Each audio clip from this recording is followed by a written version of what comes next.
Today we're going to be programming the Toro Greens Keeper. It's an older controller.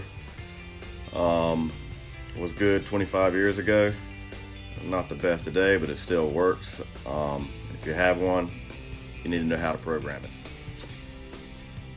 So your power's gone off, and now you have this blinking 1201 on the screen, or whatever time it may have. First thing you want to do is switch the dial, set time. Still blinking, up or down, plus or minus button will adjust the time. So we're going to say it's 3 o'clock now. Let's go to PM. So make sure you keep up with your AM and PM over here on the right. Click through. Sometimes you have to, as these get older, you have to actually bang on these buttons, believe it or not. So it's let's say it's 3:15. So in order to adjust the minutes, we'll hit next, jump up until we get 3:15.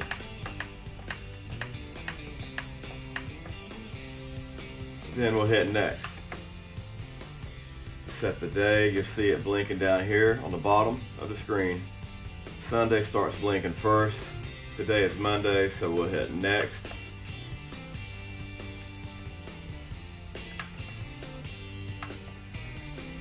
Then we'll actually hit the plus button to skip to Monday. We're on Monday now.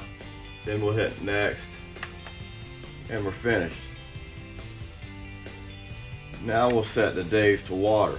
That means what are the actual days that we want to water the irrigation to actually come on. So I tell people to use calendar. You see calendar blinking. When you see that, hit next, and then you'll see the days blinking at the bottom. You got all 7 days.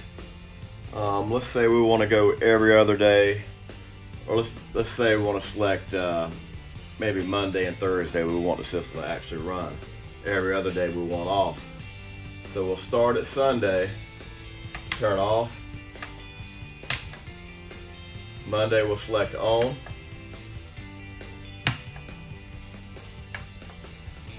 Tuesday off. Wednesday off. Thursday on. Saturday and Sunday off.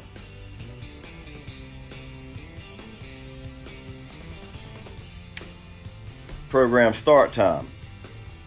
It can get tricky here because there's multiple start times.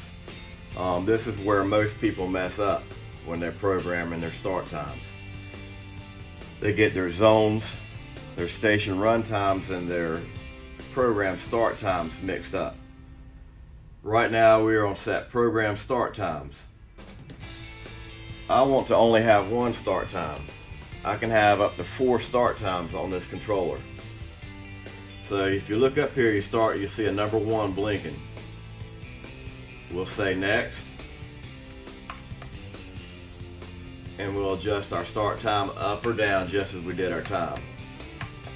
Switch to minutes, up or down to change the time. Then we'll go to next, and you'll notice it says off now, but you'll also notice there's a number 2 in the top. That means that we could add another start time if we wanted to.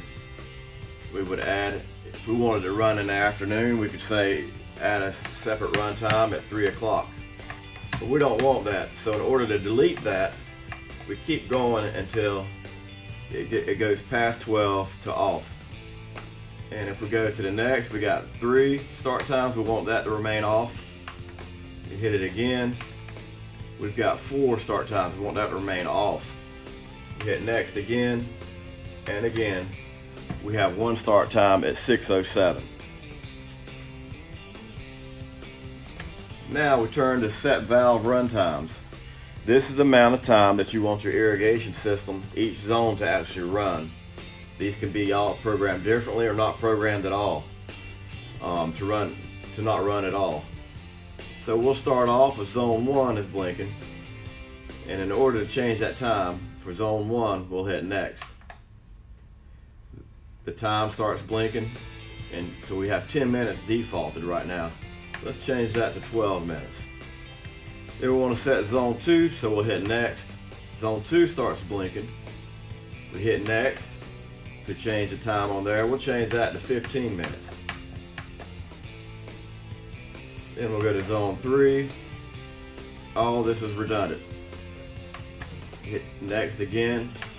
Change the time up or down to whatever you want the runtime to be for that zone. And you do that for all 10, 12 zones, depending on how many zones you have in the system. Seasonal adjust. Seasonal adjust is nice if you know, it's staying hot.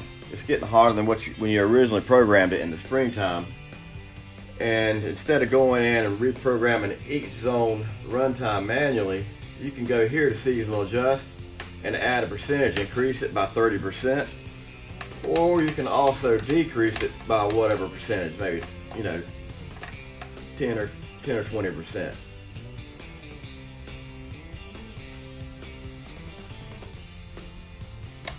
Turn the controller off, switch it to off.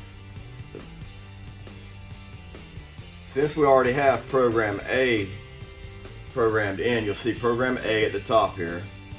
We're going to switch it to program B. You don't have to use either one of these. You got A, B, or C. You just need one of them to actually get the system to work. If you have a large yard, you have beds that you want to break up from the turf, you don't water your beds the same amount of time that you water your turf. Definitely not. So I usually tell people to use B for beds.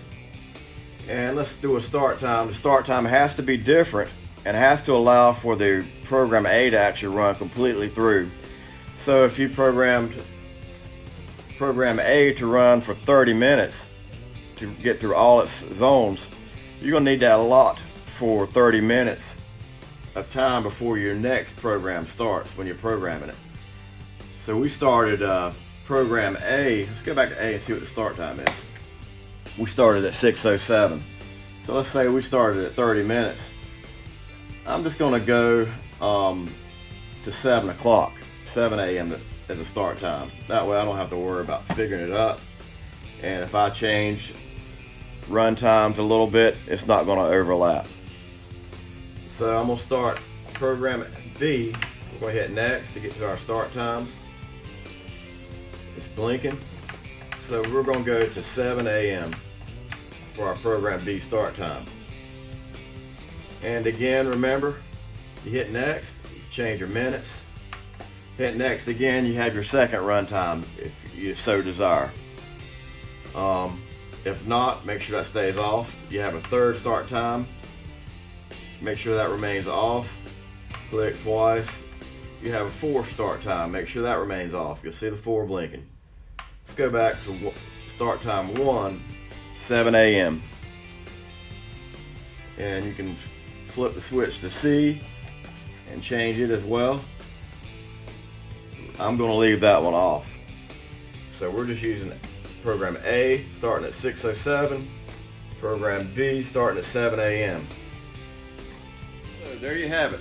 That's pretty much all you need to know in order to program your Toro Greenskeeper.